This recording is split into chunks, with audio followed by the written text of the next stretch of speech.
Hello and welcome to Economic Forum. My name is Tawanda Gudlanga. Our focus this week is on public policy, and we have invited Mr. MACHISA, the Executive Director from the Institute for Public Policy Analysis and Implementation. Sir, thank you so much for joining us. It's my pleasure, Tawanda, and thank you, Zimbabwe. Let's talk about public policy. What exactly are we talking about here? When you talk about public policy, it's what the government decides to do or what it decides not to do. So basically, when you see something prescribed or not prescribed, it could be telling that this is a policy. So when you see the government prescribing it, writing it down, that this is what we would want our people to follow, it becomes a law. It becomes a rule. It becomes an order, and therefore it is a policy.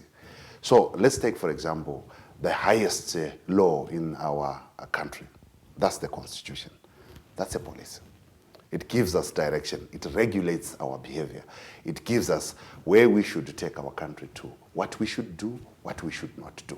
So not only the government, quite a number of institutions have got their own internal policies that guide them, regulate the behavior, regulate the operations, and how people should behave when they are doing their day-to-day professional work. So at the end of the day, we are here.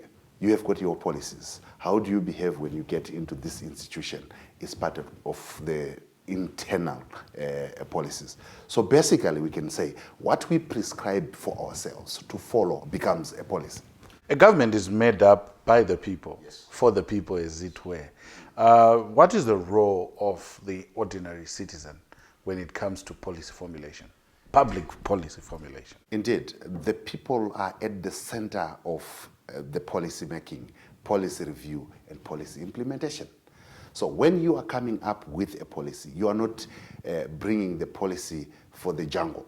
You are bringing the policy for the people, because that policy affects the people's lives, and therefore they have to be part and parcel of its making. They have got to be part and parcel of its review, part and parcel of its implementation, and therefore you would get a lot of advice in putting together nitty-gritties of that policy when you have the input from the citizens. So you cannot then put aside the citizens, because these are the people that put together that policy. Let's give an example of our own constitution. Before it was adopted in 2013, COPAC was put together. And these were members of parliament and senators that were coming to interact with the citizens of Zimbabwe to make an input into a document that was going to regulate Zimbabwe.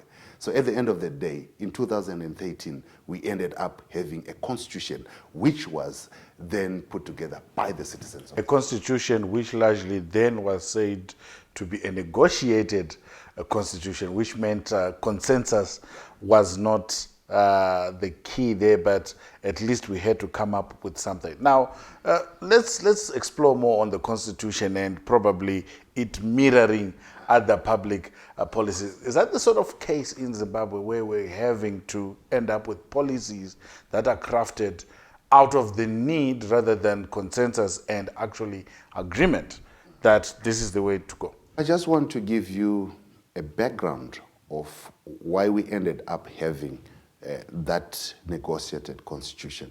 Remember, we were coming from a political polarized situation, which then culminated into a government of national unity. So everything had to be negotiated. So at the end of the day, we might not say we have got the best constitution, but I think we have got a constitution that can take Zimbabwe somewhere.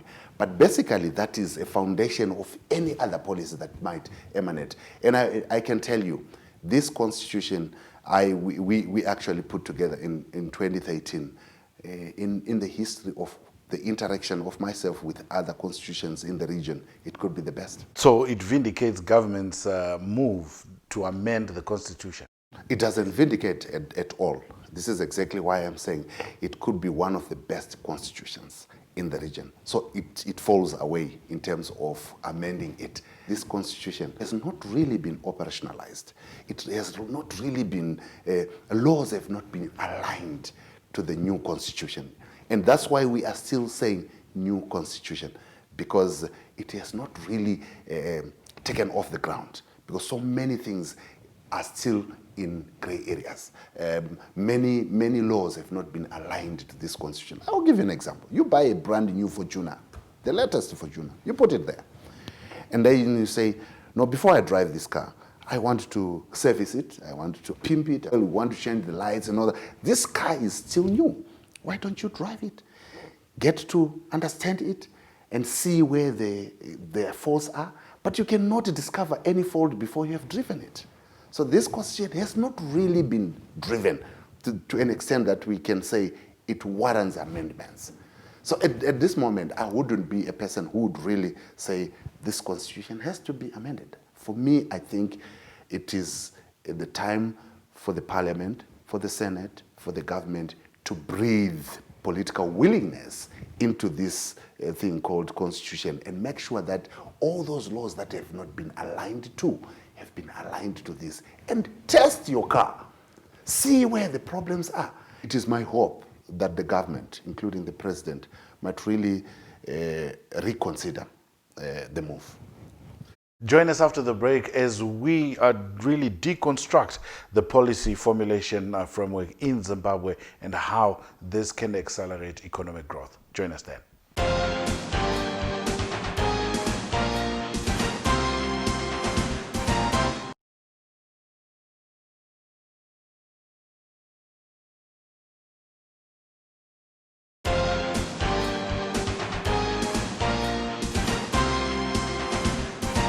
Welcome back. This is Economic Forum, and our focus this week is on public policy. And with me is Mr. OK MACHISA from IPI, which is the Institute for Public Policy Analysis and Implementation. Before we went to the break, we touched really on the supreme law of the land, which is the supreme policy, as it were. And you were talking about the various roles, particularly that government can play. But let's delve more onto the role of the citizens in public policy formulation. Do they have a say? You talked about interaction, you talked about consultation, but is what they say taken on board whenever a policy is being formulated? The citizens have got a role to play in the formulation of their policies. Like, for example, I gave you during the time of the Constitution when it was being put together. So what happens when the Committee on Parliamentary Affairs and Justice takes a certain proposed bill to the people, like what is happening now? The amendment number 2 of this Constitution, which is going to start on the 30th of March, is going to be given to the citizens. Citizens will then be asked, do you want these amendments to be put into this Constitution? Citizens are therefore free to say, no, this we don't want, this we want. And this is an opportunity of our people at grassroots to raise concerns of certain issues that would want to be smuggled or that would want to be put into the Constitution. So it is within the mandate of the people of Zimbabwe then to say, we are going to say, yes, this amendment, we need it or we don't need it. Talk about the process of smuggling. We've always had analysts talk about certain aspects being smuggled into a public policy. Citizens would have had their say, other key stakeholders would have made their input, but then there is something that is then smuggled in, as it were. Just take us through the steps from the formulation to a point where a policy is then deemed law. What happens then is that when you have this consultation, like for example that I'm talking about, the public outreach, where the parliament is going to gather information from the people, they will come back into the parliament and say, this is what we have gathered. And these are the things that the citizens would want. And then that committee is allowed to actually adjust and make sure that this is what is needed. But don't forget that the parliament is comprised of different political parties. Let's say, for example, this time, you have got ZANU-PF, which commands 2/3 majority in the parliament. Whether the people want this or that if the parliamentarians from ZANU-PF would want to push a certain way of putting together these adjusted issues that the citizens would want, it's upon themselves, because the bill is going to be put to their vote at some point. And whether you say you want it or you don't like it, what goes with the vote is what ZANU-PF wants, because it commands 2/3 majority. But what is important here, what I want really to underscore, is that if ZANU-PF is for the people, and when the majority of the people says, this is what we would want, it's rather advisable for them to go by what the people want. You get what? They might want what they think is good for them within their system, within their political party, but if the citizens of Zimbabwe say no for this amendment, they should go by that. If they say yes, then they need to go by that. But it is important to underscore what the citizens would want. Then after that, the Senate also takes, normally the Senate endorses what is there. And then from there, it goes for the signatures of the president. But it is important to underscore within the mandate of the parliamentarians to ensure that they have taken on board what the citizens want to see in the Constitution. Looks like parliamentarians are quite key in this instance, where they also put to vote, and they then have an influence on the particular policy which would be taken up to the president. Let's talk about the ability of the parliamentarians themselves to actually interrogate, gather to start with, interrogate, and also come up with recommendations, as it were. Looking at our parliamentarians, are they up to the task?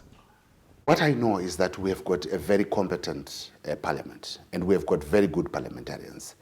The only bad process that is there, we have what we call whipping. Parliamentarians are whipped by their political parties to behave in a certain manner that is not really probably liked by the citizens. So what we need to understand here is that when the people say, yes, we want this amendment number 2 to prevail, let's rise above what our political parties would want and go by what the citizens want. If the citizens say, no, we are not going to buy this, so this amendment number 2 should not proceed. Yes, all parliamentarians should go above what their political parties would want and say, this is what the citizens have said we want, and let's go by that. The only challenge is that whipping, if that whipping comes in, we have challenges. And then the whipping is mostly considered to toe the line of a political party, not necessarily citizens' interests. But how do we then go beyond political aspirations? Do we not have key guidelines and frameworks that can be followed in the public policy framework? Of course, there is a guideline. You cannot go and start to talk about amending a constitution when we don't have a guideline. At political party level, there are guidelines that are put there. In the event that we amend this is what we are going to achieve as a political party.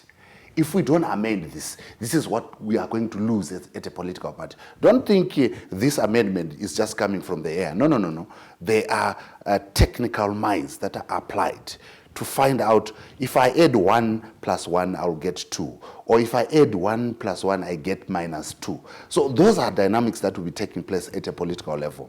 And therefore, when a political party or when a system says we would want to amend this, there is a certain way of gains that they will have seen. So obviously, a framework at a political party level is designed.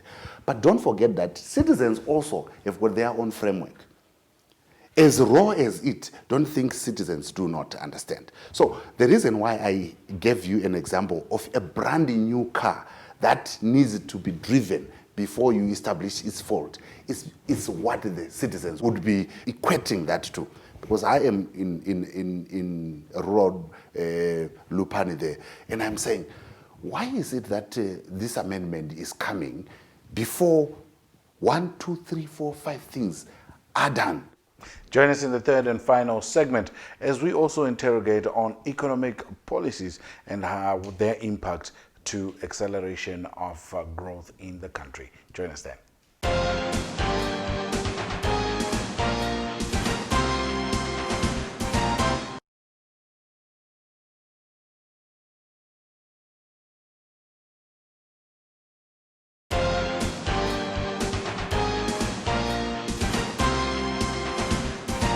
Welcome to the third and final segment on Economic Forum, where we are interrogating public policy in Zimbabwe.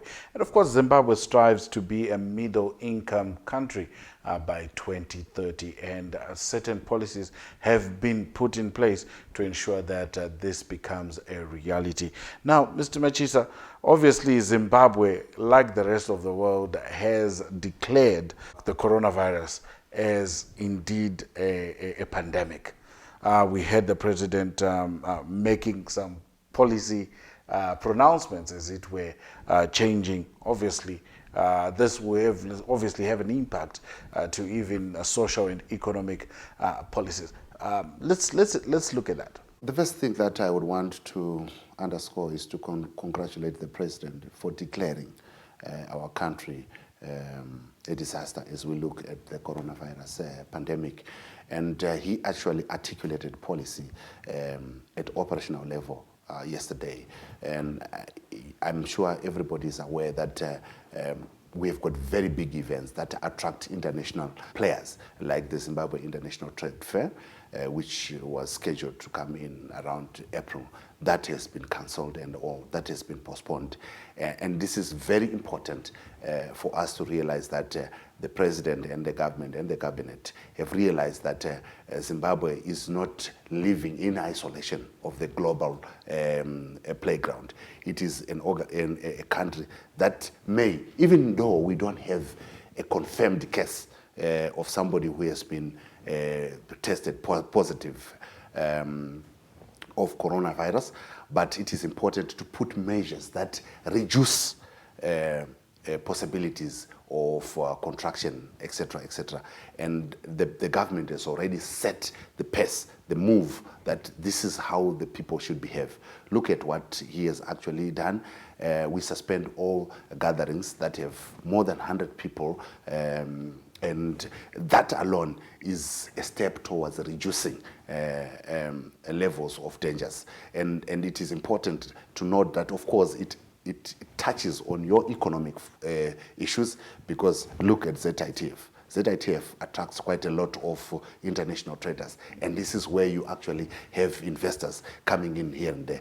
But look at it has been suspended because the government has realized that the people's lives are much more important than other things. And I want also to thank the president for saying, let's divert the money that we were targeting for our independence and put it to make sure that we have stabilized this issue that is this pandemic that is going to be, and that's just an advanced thinking. And I would really think it's important to congratulate the government and the president for putting measures towards curbing the pandemic. Well, evidently, the issue around our currency has also been the talking point, where a lot of people have been asking if really the right policies are being put in place for implementation to actually get us out of the challenges that we are in. Your overview on the economic and finance policies that are in place and their aim to actually put us out of the scenario that we are in at the moment. I really need to stress that Zimbabwe is at a very precarious position with regards to our economic position. And our currency, our money is not buying anything. This is simply because of policies that we have just induced in ourselves, and we don't know where we are going. We're actually stuck. So I would think that the fiscal authorities and the monetary authorities, they need to be consistent when it comes to announcing or pronouncing economic policies. And at this moment, I think let's review and ensure that we have put the correct facts on the table. If our minister is very sincere, if our governor is very sincere, and would want Zimbabwe to go on, it's very important for them to review whether their policies that they've put in place are going to take the Zimbabweans ahead, or we are going to be in a worse situation than where we are today. I'll give you an example that a person who is in Sholocho today, looking at 2 liters of cooking oil, which is costing 100 Zimbabwean dollars, it's likely to be worse. And when it's likely to be worse, it's important for those people that make policies to adjust and ensure that if it's likely to be worse, what is it that we need to put in place so that it doesn't become worse? We know we have got a certain pride, but let's review that pride and see whether it benefits us or it benefits the citizens. It is important for those that deal with fiscal policies and those that deal with monetary policies to look at the citizen of Zimbabwe and try to review these policies before we are. I'll put you on the spot here. Are you suggesting that we need to review our policy which says that we are a monocurrency country? Our own Zimbabwe dollar is the one that is recognized, because we've heard others are advocating that we need to re-dollarize. But the president has insisted that there is no country that can operate without its own currency. I don't want to prescribe a solution. A solution is in the matrix. A solution is in the equation. When we had a multi-currency regime, then what was our level of happiness in terms of happiness index in our country? Were we happy? Were we sad? Were we, that? And what has happened now when we've introduced our own dollar? Are we happy? So I don't want to prescribe. I want people to understand that it is important for us to take this as a yardstick to measure the progress of our policies or retrogression of our policies. So at this moment, I wouldn't think the people of Zimbabwe are happy. The happiness index is almost to 0. But is their happiness well-informed, or whatever they're expecting well-informed? Because we've seen the multi-currency regime also having its own issues. Remember, the bond note was introduced as a way of stimulating cash in the system after the US dollar had virtually disappeared from the market after re-dollarization. Are we not getting into that cycle? Are we not going to see ourselves having a policy that is going to bite us once again as we wrap up? Tawanda, we need to put first things first. We don't need to jump a gun here. When we introduced the Zimbabwean dollar, our productivity, was it viable or it was dead? Completely dead. Our exports, were they viable or they were dead? Dead. We are relying on import. So you put first things first when you are dealing with policies to stabilize the economy. So at this moment, I don't think we are going anywhere. Actually, we are fast going back. So my advice is, let's go back to the drawing board. It doesn't matter how costly it is going to be. Let's go back to the drawing board and see whether these policies are taking us ahead or back. Well, we've come to the end of the program where we were focusing on public policy in Zimbabwe. And our guest was Mr. OK MACHISA, the Executive Director from the Institute for Public Policy Analysis and Implementation. And of course, Zimbabwe striving to be a middle-income nation come 2030. And of course, public policy is the roadmap that will actually usher us into that status. Until we meet again, it is a pleasant viewing. My name is Tawanda Gudlanga.